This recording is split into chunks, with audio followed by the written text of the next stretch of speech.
সবাইকে স্বাগত জানাচ্ছি এনাম আইটি হাউস ইউটিউব চ্যানেলের পক্ষ থেকে।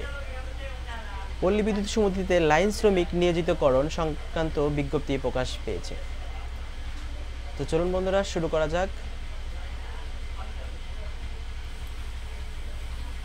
আমরা মূল ওয়েবসাইটে প্রকাশ করেছি, অর্থাৎ বাংলাদেশ পল্লী বিদ্যুতায়ন বোর্ডের যে মূল ওয়েবসাইট রয়েছে সেই মূল ওয়েবসাইটে আমরা প্রকাশ করেছি।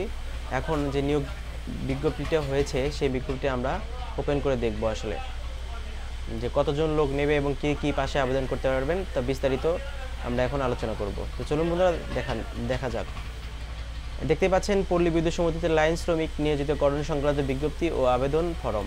আমরা এখানে ক্লিক করব। ক্লিক করার পর আমাদের যে সার্কুলারটি এখানে শো করতেছে আমরা এখন বিস্তারিত এখান থেকে দেখব। বাংলাদেশ পল্লী বিদ্যুতায়ন বোর্ড, প্রবেশ মানব সম্পদ পরিদপ্তর, পল্লী বিদ্যুৎ সমিতিতে লাইন শ্রমিক নিয়োজিতকরণ সংক্রান্ত বিজ্ঞপ্তি। বাংলাদেশ পল্লী বিদ্যুৎ বোর্ড এর আওতাধীন পল্লী বিদ্যুৎ সমিতিসমূহের কাজ নেই মজুরি নাই এর স্বার্থে সম্পূর্ণ অস্থায়ী ভিত্তিতে লাইন শ্রমিক নিয়োজিতকরণের জন্য প্যানেল তৈরির নিমিত্ত যোগ্যতা সম্পন্ন প্রকৃত বাংলাদেশি পুরুষ নাগরিকদের নিকট হতে নির্ধারিত ফর্মে সহস্তে পূরণকৃত দরখাস্ত আহ্বান করা যাচ্ছে। পদের নামের পাশে শূন্য পদের সংখ্যা, প্রার্থীর বয়সসীমা, প্রয়োজনীয় শিক্ষা যোগ্যতা এবং অভিজ্ঞতা উল্লেখ করা হলো। ক্রমিক নম্বর এখানে দেখতে পাচ্ছেন পদের নাম হচ্ছে লাইন শ্রমিক, কাজ নাই মজুরি নাই, পুরুষ। শূন্য পদের সংখ্যা, এখানে সংখ্যা দেখতে পাচ্ছেন আপনারা 2220টি। এখানে বয়স 15 মার্চ 2021 খ্রিস্টাব্দ তারিখে 20 বছর এবং সর্বোচ্চ 40 বছরের মধ্যেই হতে হবে এবং প্রয়োজনীয় শিক্ষাগত যোগ্যতা ও অভিজ্ঞতা এসএসসি সমমানের পরীক্ষা উত্তীর্ণ হতে হবে এবং এই চাকরির আবেদন করতে হলে অবশ্যই আপনাদের পল্লী বিদ্যুতের আওতাধীন বিভিন্ন সংস্থা কোম্পানি কর্তৃক আয়োজিত রেগুলার ইলেকট্রিশিয়ান কোর্স সম্পূর্ণ এবং বিদ্যুৎ লাইসেন্সিং বোর্ড কর্তৃক সনদপ্রাপ্ত হতে হবে।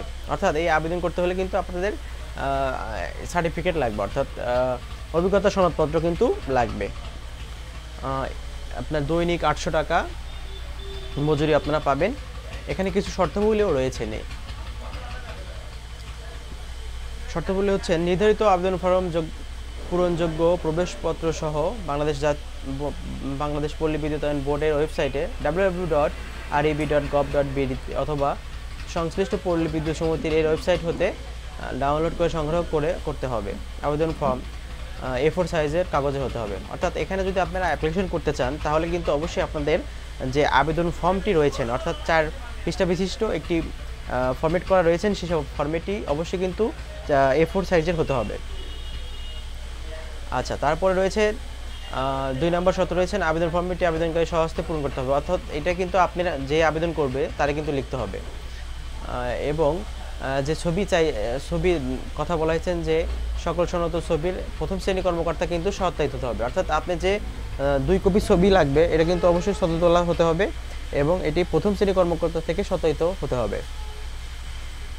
নির্ধারিত আবেদন ফর্ম ব্যতীত 3 নম্বর যে রয়েছেন সেটা হচ্ছে আবেদন ফর্ম করলে অথবা প্রার্থী কর্তৃক তার শিক্ষাগত যোগ্যতা, প্রশিক্ষণ এবং বিদ্যুৎ লাইসেন্সিং বোর্ডের সনদ, জন্ম তারিখ, বয়স, স্থায়ী ঠিকানা, নিজ জেলাসহ আবেদনপত্র প্রদত্ত অন্যান্য যে কোনো তথ্য অসম্পূর্ণ বা অসত্যতা অসংবিধানপূর্ণ প্রমাণিত হলে বা আংশিক পূরণ করা হলে অথবা প্রার্থী কর্তৃক প্রদত্ত তথ্যে কোনো গরমিল পাওয়া গেলে কোনো পর্যায়ে প্রার্থিতা বাতিল করা হবে। অর্থাৎ আপনি যদি কোনো ভুলভাল তথ্য দিয়ে এটি আবেদন ফর্মটি পূরণ করেন তাহলে কিন্তু এটা আসলে বাতিল বলে গণ্য হবে।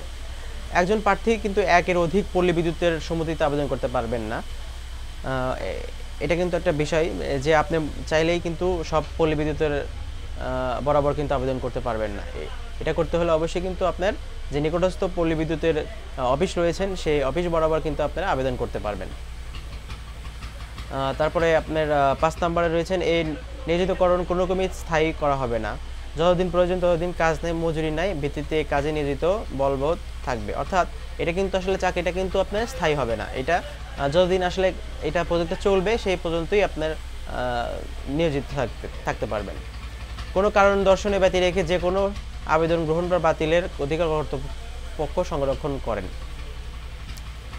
কোনো কারণ দর্শানো ব্যতি রেখে অর্থাৎ এটা যদি আপনার কোনো কারণবশত এটা কিন্তু স্থগিত করতে পারেন, এটা করতে পারেন। সকল পল্লী বিদ্যুৎ সমিতির পরীক্ষা একই তারিখে অনুষ্ঠিত হবে এবং আবেদনকারীকে ডাকযোগে প্রেরণ করতে হবে, অর্থাৎ প্রবেশপত্রের মাধ্যমে তা জানানো হবে।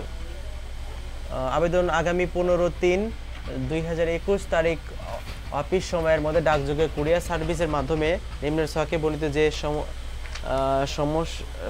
সমিতিতে কাজ করতে ইচ্ছুক শুধুমাত্র সেই সমিতির সিনিয়র জেনারেল ম্যানেজার বরাবর খামের উপর পদের নাম উল্লেখপূর্বক নির্ধারিত স্থকের আবেদন শর্তাবলী এক উল্লেখিত সহস্তে পূরণ করে চাহিদা কাগজপত্র প্রেরণ করবেন। সরাসরি কোনো আবেদন গৃহীত হবে না, অর্থাৎ আপনারা 15 তারিখের মধ্যে কিন্তু আবেদনটি শেষ করতে হবে। এটি ডাকযোগে কুরিয়ার সার্ভিসের মাধ্যমে এটি কিন্তু করতে পারবেন আর কি, করতে পারবেন। নিচে কিন্তু দেখেন কোন কোন পল্লী বিদ্যুতের অফিসে আপনি আবেদন করবেন। এখানে কিন্তু অর্থাৎ সারা বাংলাদেশে যতগুলো পল্লী বিদ্যুৎ সমিতি রয়েছেন সেই সমিতিগুলো কিন্তু লিস্ট রয়েছে, আপনারা ইচ্ছে করলে এখান থেকে দেখতে পারেন। তো আমরা একটু দেখে নিই যে আসলে কতগুলো পল্লী বিদ্যুৎ সমিতি রয়েছেন। আমি এখান থেকে দেখতে পাচ্ছি 80টির মতো এখানে সমিতি রয়েছেন। তো আপনাদের যেগুলো আসলে কাছে রয়েছেন সেই কাছে থেকে আপনারা আবেদনটা করবেন, তাহলে আপনাদের পরীক্ষা বা বিভিন্ন কাছে পড়বে এই আর কি। এখন আমি দেখাবো কিভাবে আপনারা এই আবেদন করবেন সেই সম্পর্কে আলোচনা করব।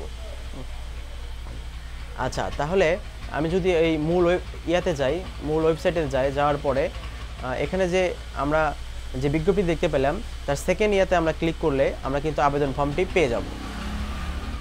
তো 4 পৃষ্ঠা এখানে কিন্তু মোট 4টি পৃষ্ঠা রয়েছেন। এখানে আপনার এটা কিন্তু খুব ভালোভাবে এবং আপনার যে সার্টিফিকেটে যেসব তথ্য রয়েছেন ঠিক সেভাবে কিন্তু পূরণ করতে হবে। তো প্রথমেই দেখেন এখানে সিনিয়র জেনারেল ম্যানেজার অর্থাৎ আপনি যে পল্লী বিদ্যুতের আপনি প্রতিষ্ঠা করতে চাচ্ছেন সেখানে কিন্তু এটা নামটা দিয়ে দিবেন। আপনি যদি সিরাজগঞ্জ হয় তাহলে আপনি সিরাজগঞ্জ দিবেন, আপনার বগুড়া হলে বগুড়া দিবেন। আর অবশ্যই কিন্তু এখানে আপনার সমিতির নাম যদি 1, 2, 3 থাকে তাহলে কিন্তু এভাবে দিয়ে দিবেন। পদের ধরন অস্থায়ী, বিজ্ঞাপনের সূত্র এবং পত্রিকার নাম। এখানে বিজ্ঞাপনের সূত্র অর্থাৎ কোন প্রকৃতিতে প্রকাশিত হয়েছেন সে পত্রিকার নামটি এখানে দিয়ে দিবেন। প্রকাশের তারিখ মানে কয় তারিখে এটা প্রকাশ হয়েছে সেই তারিখটা এখানে দিয়ে দিবেন। এবং অবশ্যই পাসপোর্ট সাইজের 2 কপি সত্ত্বে ছবি ঘরে স্ট্যাপলার দিয়ে লাগাতে হবে। ছবির ওপর পৃষ্ঠার পাশ থেকে সহজে নিজের নাম বাংলায় লিখতে হবে। এটা কিন্তু খুবই গুরুত্বপূর্ণ একটি বিষয়, আপনারা করে নেবেন। তারপরে আবেদনকারীর পূর্ণ নাম এখানে লিখে দিবেন, জন্ম তারিখ এখানে সার্টিফিকেট অনুযায়ী লিখে দিবেন, মাতার নাম এবং এই 7 বছর 15/3/2021 খ্রিস্টাব্দ তারিখে অর্থাৎ এখানে আপনি কয় বছরটা হয় সে বছরটা এখানে লিখে দিবেন। আপনি পিতার নাম এখানে লিখে দিবেন, ধর্ম লিখে দিবেন, জাতীয় পরিচয়পত্র যদি থাকে তাহলে লিখে দিবেন এবং নিজ জেলা, এটা কিন্তু আসলে গুরুত্বপূর্ণ, এটা আপনি নিজ জেলাটা এখানে লিখে দিবেন। মোবাইল নাম্বার এখানে লিখবেন। আপনি যদি বিবাহিত হন তাহলে বিবাহিত লিখবেন এবং যদি অবিবাহিত হন তাহলে এখানে টিক দিবেন আর কি। স্থায়ী ঠিকানা গ্রাম লিখবেন, ডাকঘর, উপজেলা, জেলা, পত্র যোগাযোগের ঠিকানা। এটা কিন্তু একটা গুরুত্বপূর্ণ একটা বিষয়। এখান থেকে আপনারা যদি প্রেজেন্ট অ্যাড্রেস ও পার্মানেন্ট একই হয়ে থাকে তাহলে কিন্তু এটা দিতে পারবেন, আপনারা সুন্দর করে পূরণ করে দিবেন। দ্বিতীয় পেজে রয়েছেন প্রার্থী শিক্ষাগত যোগ্যতা। আপনি আসলে কি পাস রয়েছেন, পরীক্ষার সাল কত, পাশের সন কত, শিক্ষা বোর্ড কোন বোর্ড থেকে পাস করেছেন এবং কত পয়েন্ট পেয়েছেন সেটা এখানে সুন্দরভাবে দিয়ে দিবেন। রেগুলার ইলেকট্রিশিয়ান কোর্স সম্পূর্ণ এবং বিদ্যুৎ লাইসেন্সিং বোর্ড কর্তৃক সনদ প্রাপ্তির বিবরণ। আপনি আসলে যে অভিজ্ঞতা চেয়েছে সেই অভিজ্ঞতা আপনি কোনটা পেয়েছেন বা কোনটা আপনার আছে সেটা এখান থেকে ক্লিক করে দিবেন। অবশ্যই সুন্দরভাবে এটা এখানে লিখে দিবেন আর কি, মানে কয় তারিখে আপনি পেয়েছেন সেটা লিখে দিবেন। এখানে আপনি তারিখ দিবেন, এখানে আপনার স্বাক্ষর দিয়ে দিবেন, যে আবেদন করবে সে স্বাক্ষর দিতে হবে।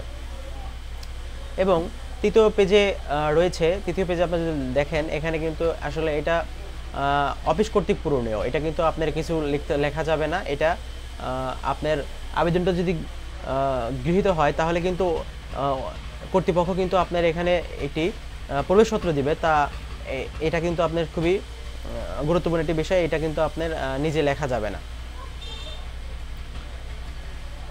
প্রার্থীর নাম এখানে কিন্তু প্রার্থী আবেদন কর্তৃক পূরণীয়। এখানে কিন্তু আপনার যে ঠিকানা প্রবেশপত্র পেতে ইচ্ছুক আপনার এখানে নাম দিবেন এবং স্বাক্ষর দিবেন, এবং আপনি যে ঠিকানায় প্রবেশপত্র পেতে ইচ্ছুক, আপনি যে ঠিকানায় আসলে প্রবেশপত্র পেতে চাচ্ছেন সেই ঠিকানাটা এখানে দিয়ে দিবেন।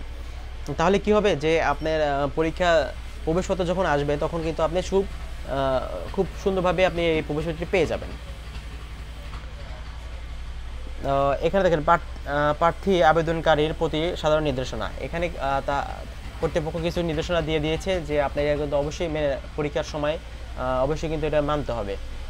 রয়েছে পরীক্ষার দিন অবশ্যই মূল প্রবেশপত্রটি ফটোকপি গ্রহণযোগ্য নয়, অর্থাৎ পরীক্ষার দিন কিন্তু আপনার যে প্রবেশপত্র রয়েছেন সেটি কিন্তু অবশ্যই নিয়ে যেতে হবে, এবং 2 নম্বর রয়েছেন যে 15 মিনিট পূর্বে কিন্তু কেন্দ্রে উপস্থিত হতে হবে এবং আসন সংখ্যা গ্রহণ করতে হবে।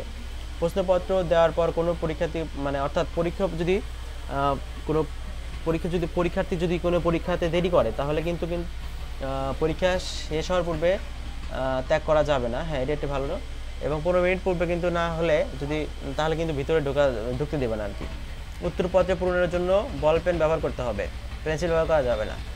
উত্তরপত্র আপনারা যে এমসিকিউ আসবে সেখানে কিন্তু আপনারা পেন্সিল ব্যবহার করতে পারবেন না, অবশ্যই কিন্তু কলম ব্যবহার করতে হবে।